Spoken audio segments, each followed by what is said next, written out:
হলে ভাড়া ছিলাম। তো বাড়ি এলে আমাদের আপা খুবই ভালো, উনি এই কাজগুলি করতেন। তো আমি অবসর ছিলাম, তো আমাকে নিয়ে এই কাজগুলি এই পটারি আঁকাইতো, আর্ট করাইতো। যখন দেখছে যে আমার আর্ট ভালো, তখন প্রতিটা পিজে 1 টাকা করে আমাকে দিত। দেখছে যে তার সাথে যে আমি আরো আর্ট ভালো জানি, তখন আমার রেটটা 2 টাকা করে বাড়াইছে। একটা আর্ট করে দিতাম, আমাকে 2 টাকা করে দিত। আগে প্রথমে দিত 100 পিস আর্ট করলে 100 টাকা। একটা পটারি আর্ট করতে 1 ঘন্টাও চলে যেত। তখন আমি 1 ঘন্টা ওই 1 টাকায় করতাম। তারপর থেকে দেখলো আপা, দেখলো যে আমাকে খুবই ভালোবাসে, দেখলো যে আমার কাজ খুব ভালো, তার একটা বাড়াইলো, আর 1 টাকা, 2 টাকা হলো। 2 টাকা হওয়ার পর থেকে এরকম শোপিস যখন আমি আর্ট করতাম, তখন 5 টাকা দিত। আর ওই বড় শোপিস আর্ট করলে 10 টাকা। 98 সালে? 98 সনের কথা। এরকম করতে করতে আমি ওখান থেকে বেশ ভালোই বিক্রির পর তারপর সবকিছু তার কাছ থেকে শিখি। আমাকে রাত ভর বসে বসে তার কাছে কাজ করি। কাজ করার পরে ওই আমি বাসা ছেড়ে অন্য জায়গায় চলে যাই।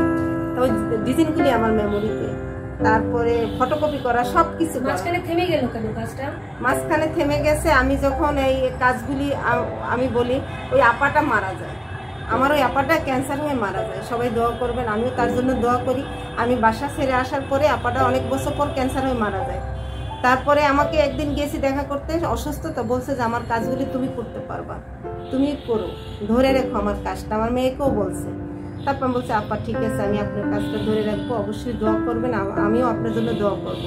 তারপর যখন আমি সলিমুল্লাহ রোডে বাড়া আসলাম, তখন আমি এটা পরিপূর্ণভাবে নিজে তৈরি করে আমি একটা, আমার ওই যে পত্রিকায় যে ছবিটা দেওয়া আছে, ওইটা একটা শাড়ি আছে নীল রঙের, ওই শাড়িটা ছিল প্লেন। ওই শাড়িটা আমি 150 টাকায় কিনে ওই শাড়িটা নিজে আর্ট করে ডিজাইন করেছি। ডিজাইন করার পর দেখতেছি ওই শাড়িটা একজনই কিনতে চাইলো 250 টাকা দিয়ে। তা আমি বলছি আমি এই শাড়িটা বিক্রি করবো না। বলছে তো আপনাকে আমি ডিজাইন দেবো, একটা শাড়ি দেবো, আমাকে সেলাই করে দেবো। পরে আমি ওই শাড়িটা সেলাই করেছি 260 টাকা দিয়ে। আমার সেলাইটা, ওটা 10টা শাড়ি দিছিল মহিলা 10 জনকে। পরে আমার 10টা শাড়ি ফেল হয়ে গেছে, কাজ ভালো হয় না, সুতা ছুটে যায়। সেলাই করো সেলাই, আমার শাড়িটা সেলাই সুন্দর হয়েছে বিদায় আমাকে 260 টাকা দিল। এখন আমি চিন্তা করি সেই 260 টাকা দিয়ে আমার কিছু একটা করতে হবে। 260 টাকা দিয়ে আমি গেলাম রায়বাজার গিয়ে আমি এরকম শোপিস ছোট ছোট কিনলাম 5টা। 260 টাকার ভিতরে 5টা শোপিস কিনলাম, আর হলো যে রং কিনলাম, তুলি কিনলাম, একটু একটু ক্ষুদ্র ক্ষুদ্র। তখন এই ফ্যাব্রিক ছিল, কিনতে পারি নাই, কিন্তু ওই আইকে একটা ফ্যাব্রিক্স কিনছি, আইকে কিনছি 20 টাকার, মিডিয়া কিনছি 20 টাকার, তারপর গিলিটার কিনছি, অ্যাম্বুশ কিনছি 20 টাকার করে, 10 টাকার একটা তুলি। এভাবে আমি করে এই কাজগুলি নকশা করলাম। নকশা করে আমার পাশের বাসায় যখন একটা মেহমান আসছে, আমি বলি কি যে আপা দেখেন তো আমার এই শোপিসটা কিরকম হয়েছে, ভালো লাগে কিনা। বলছে কত টাকা? আমি বলছি এটা 200 টাকা। তো বলছে হ্যাঁ 200 টাকা, অনেক সুন্দর। তখন এরকম একটা শোপিস, বলছে 200 টাকা। বলছে হ্যাঁ অনেক সুন্দর, দেন। আমার মেয়ে খুব পছন্দ করে। তখন আমার 200 টাকা দিয়ে শোপিসটা যখন কিনে নিল, তখন আমার ভিতরে এত শান্তি লাগছে যে বলার মতো না, যে আমি এত কষ্ট করে প্রথম জীবনে নিজের মতো করে একটা শাড়ি সিলে, সেই টাকা দিয়ে আমি 260 টাকা দিয়ে সবকিছু কিনে আবার 200 টাকা বিক্রি করলাম। রইলো আরো 4টা আমি বিক্রি করলাম। এরকম বিক্রি করতে করতে আমি স্কুলে নিয়ে গেলাম, প্রতিটা স্কুলে, নুরজাহান রোড স্কুলে, তারপরে ওই যে লালমাটিয়া মহিলা কলেজের সামনে বিভিন্ন স্কুলে, বিভিন্ন মেলায়। তো সবাই এটা নিয়ে খুবই আনন্দিত, প্রশংসিত, তারপরে সবাই পছন্দ করে। কিনতে এখন আমি এইটা ব্যবসাটা অনেক বড় করলাম। ধীরে ধীরে 1টা থেকে 2টা, 2টা থেকে 3টা বিক্রি করতে পরিচিত হলাম। পরিচিত হওয়ার পরে আমি ওখান থেকে সলিমুল্লাহ রোডে ভাড়া ছিলাম।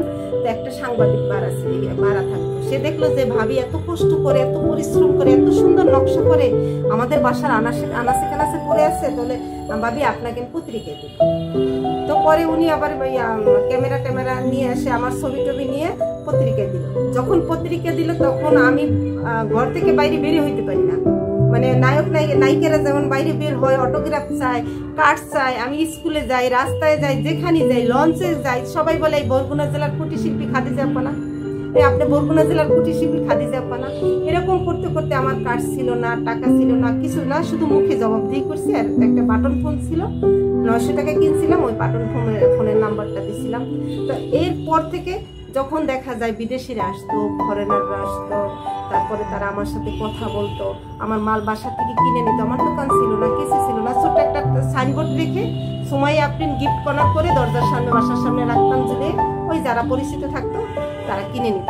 এরপর যখন সাংবাদিক এসে বড় বড় ক্যামেরা নিয়ে আসতো আমার বাসায়, সিনেমা করে ওরকম ক্যামেরা আছে না, এরকম জাপাই উপর থেকে পরে, আমি তো তখন অত কিছু বুঝি না, ওরকম ক্যামেরা নিয়ে আসতো, সাংবাদিক আসতো, কেউ লিখতো আমাকে নিয়ে, আর আমি অনেক রকমের ডিজাইন করে করে এরকম সাজাই গুছিয়ে রাখছি। যেদিন আমি এরকম বিকালবেলা, তারপর সাংবাদিক এসে বললো, কিছু মহিলারাও আসে ম্যাডামরা, তারা বলে যে আমাদের হাজবেন্ডে আমরা একটা সারের বুদমও লাগাতে পারি না, তো আপনি এত কিছু কিভাবে করেন, এই সংসার কিভাবে সামাল দেন? আমি বলছি আমি এই দুটি মেয়ে স্কুলে 2 জায়গায় সকাল হলে আমি নিয়ে যাই, রান্না আমিও করি, এগুলো দোকান থেকে আমি কিনে নিয়ে আসি, রাতভর আমি ডিজাইন করি, রং করি, বিক্রি করি, সবই আমি করি, তো এত কিছু আপনি পারেন? আমি বলছি আল্লাহ রসিম রহমত, আমি কিছু করার নাই, আল্লাহ যদি আমাকে দেয় তাহলে আমি এটা পারি না, হয়তো পারি না। এই সাংবাদিক আসার পরের দিন যখন তারা একটা শোপিস কিনে নিল 500 টাকা দিয়ে, তারপরে থেকে পরের দিন থেকে আমার হাজবেন্ড মনে করে কি আমার এই প্রতিদিনই নাকি বিক্রি হয়, বা সব টাকা একটা শোপিস বিক্রি করলে 500 টাকা বিক্রি হলে 500 টাকা আমার না, রঙের দাম আছে, মালের দাম আছে, কারিগর যে আমি হয়তো করি, আমার যে কর্মচারী থাকবে তাদের একটা বেতন থাকবে না, রঙের দাম, মালের দাম, তো সময় লাগে প্রচুর না, সে মনে করে 500 টাকা বিক্রি হলে 500 টাকাই আমার, রংমাল কিনতে হয় না। এটা নিয়ে একটু তর্ক বিতর্ক, সে রাগ করে আমার সেই 15 থেকে 20,000 টাকার শোপিস সব লাঠি দিয়ে একদম ধুমছে ধুম সব ভেঙে ফেললো, লস।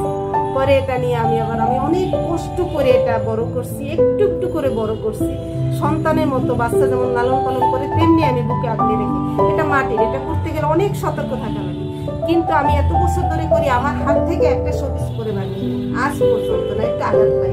করোনার 3 বছরে তো আপনার এটা প্রায় বন্ধ হয়ে গেছে, এখন যদি আমরা আবার আপনাকে পুঁজি দিই, মেহমানখানার পক্ষ থেকে যদি আমরা পুঁজি দিই আপনাকে, তাহলে কি আপনি আবার সেই উদ্যমে করতে পারবেন? অবশ্যই, আলহামদুলিল্লাহ। আমার তো করোনায় আমি একটা জব করতাম, সেটাও করোনায় চলে গিয়ে আমার 2 মেয়ে লেখাপড়া, আমি অনেক কষ্ট করে 2 মেয়ে লেখাপড়া করে এ পর্যন্ত নিয়ে এসেছি। এক মেয়ে BBA 7 সেমিস্টার, আর এক মেয়ে ইন্টার সেকেন্ড ইয়ারে, ইন্টার পাস করছে, BA অনার্স ইংলিশ অনার্সে ভর্তি করাবো। আমি তো কাজ না থাকলে আমি তো নিজেও ভালো থাকি না, আমি আমি যে কোনো কাজ, মানে আমার এইটাই আমার সবচেয়ে প্রিয় কাজ, সব কাজই পছন্দ করি। টাকার অভাব, এটা আমার স্বপ্ন, এটা আমার আশা, এটা আমার ভালোবাসা, তো এটাই চাই আপনার স্বপ্ন, আপনার ভালোবাসা, আপনার আশা। এখন আমরা মেহমানখানার পক্ষ থেকে একজন শিল্পী, আপনি শিল্পীর প্রতি সম্মান রেখে আমরা আপনার পাশে থাকতে চাই, আপনি যদি আমাদেরকে অনুমতি দেন। অবশ্যই অনুমতি। যত ধরনের রং তুলি যা কিছু কেনা লাগে, এবং এমন আপনি এরকম বানিয়ে সাজিয়ে রাখবেন, কেউ ওখানে গিয়ে ভাঙবে না, ভাঙার মতো কেউ থাকবে না। তারপর আমি এই এত বছর ধরে করি, কিন্তু কেউ কিনুক বা না কিনুক, অবশ্যই তো মানুষ কিনছে, না কিনলে তো আমার বিক্রি করার সাধনাটা জাগতো না। কিন্তু কেউ বলেনি যে এটা দেখতে সুন্দর না, এটা সুন্দর।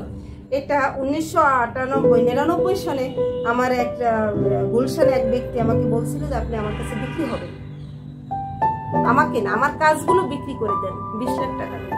তখনকার 20 লাখ টাকা কিন্তু অনেক কিছু।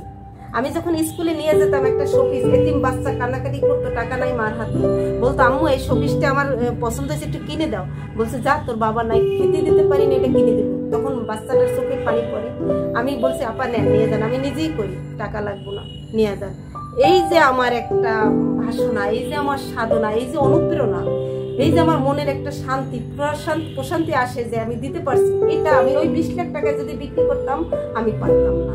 আমি বলছি, উনি বলছে চুক্তিবদ্ধ একটাই থাকবে, বাংলাদেশে কেন, বাংলাদেশের বাইরেও আপনার এই শোপিস কাউকে একটাও বিক্রি করতে পারবেন না, শুধু আমার দোকানেই দেবেন। আমি বলছি সরি, আমি গরিব হতে পারি, আত্মসম্মান আমার কাছে অনেক বড়, এটা আমি আমার স্বাধীনতা। শিল্পীকে তো আটকে দেওয়া যাবে না, আমার স্বাধীনতা, আমার যে কাউকে আমি দিতে পারি, তাহলে আমি আটকা বন্দি খাঁচার মতো না। তখন আমি সেই স্বপ্নটা পূরণ হোক, এই জিনিসগুলো বিক্রি হোক, এরকম অনেক এতিমের পড়ালেখা হোক, এই আমরা চাবো যে আপনার এই জিনিসটা আপনার সাথে যেন হারিয়ে না যায়। আপনি আমাদের মেহমানখানার অনেক এতিম মেহমান আছে যারা আপনার এই জিনিসটা ধরে রাখবে। আপনার আপা যেমন বলেছিল যে আমার এটা তুমি ধরে রেখো, তা আপনি এরকম তাদের হাতে তুলে দিয়ে যাবেন, এবং ওরা নিজেরা বানাবে, আপনি ওদের শিক্ষক হিসেবে থাকবেন, এবং এটা বিক্রি করে ওদেরও যেন পড়ালেখার খরচ হয়। আপনি মেইন মানুষটা থাকবেন। আমি সেই জন্য আপ্রাণ চেষ্টা করবো। আসলে কি আন্টি, থ্যাংক ইউ জানাই আপনাকে, অসংখ্য ধন্যবাদ। আপনি তো অনেক বছর আগের থেকে চিনি এবং জানি আপনি একটা সুন্দর মনের মানুষ। আসলে আমি তো বয়স আমার কম হয় নাই, কিন্তু আপনার মতো সুন্দর মনের মানুষ আমি একটু কম দেখছি। উদার মনের মানুষ, গরিবের প্রতি দয়াশীল, সেজন্য ধন্যবাদ জানাই। আর একটা ধন্যবাদ যে আসলে কি আন্টি, পৃথিবীটা অনেক বিচিত্রময়, তার চেয়ে বিচিত্রময় পৃথিবীর মানুষ, তার চেয়ে বিচিত্রময় মানুষের জীবনের কাহিনী। এক একটা মানুষের জীবনের কাহিনী এক এক রকম, যে কাহিনী টেনে নেওয়ার কোনো শেষ থাকে না। তাহলে আমি যে কষ্ট করে আমার একটা জীবন, আমি যে কষ্ট করে একটা মানুষ জীবন যেভাবে পার করছি, সব কিছু তো আর বলা যায় না। আমি অনেক পরিশ্রমী, আমি রাতভর দিনভর, আমার মনে হয় না রাতে আমি 3-4 ঘন্টা ঘুমাতে পারি সব সময়। আর আমার একটাই সাধনা যে আমি এত কষ্টকে লাভ করি, এত কষ্টকে ভালোবাসি, আপনাকে বোঝানো যাবে না। আপনি কষ্টকে ভালোবাসেন, এটা বোঝা যায়। আর আমি চাই যে আমার এই যে কষ্ট মানুষকে বলা যায় না, সেই কষ্ট রং তুলিতে আপনি মাটির মধ্যে এঁকে দেন। আপনার সুখ, আপনার আনন্দ, আপনার ইচ্ছা, আপনার স্বপ্ন, সবকিছুই আমরা মাটির এই কারুকাজে দেখতে পাই, প্রতিটা জিনিসের মধ্যে। বিদেশিরা বলছে আমাকে যে একটা সুন্দর মনের মানুষ না হলে, একটা সুন্দর হৃদয় না হলে, এরকম মনের মাধুরী দিয়ে প্রত্যেকটা জিনিস এরকম করা যায় না, করা যায় না। এটা মনের মাধুরী দিয়ে। আপনি ভালো থাকবেন, আমাদের যাত্রা শুভ হোক। আমরা যেতে হবে অনেক দূর যেতে হবে। মানুষ যেন 200 বছর 500 বছর পরেও বলে যে এই কাজটা খাদিজা আপা। তবে আমি আমার মরহুম আপা, যে আমার আপা, যার কাছ থেকে আমি শিখছি, আমার আবেদন রইল আপনাদের প্রতি। আমিও দোয়া করি সব সময়। আমার আপাটা তো মারা গেছে অনেক বছর আগে, তার জন্য আপনারা সবাই দোয়া করবেন। আমি দোয়া করি তার কাছে।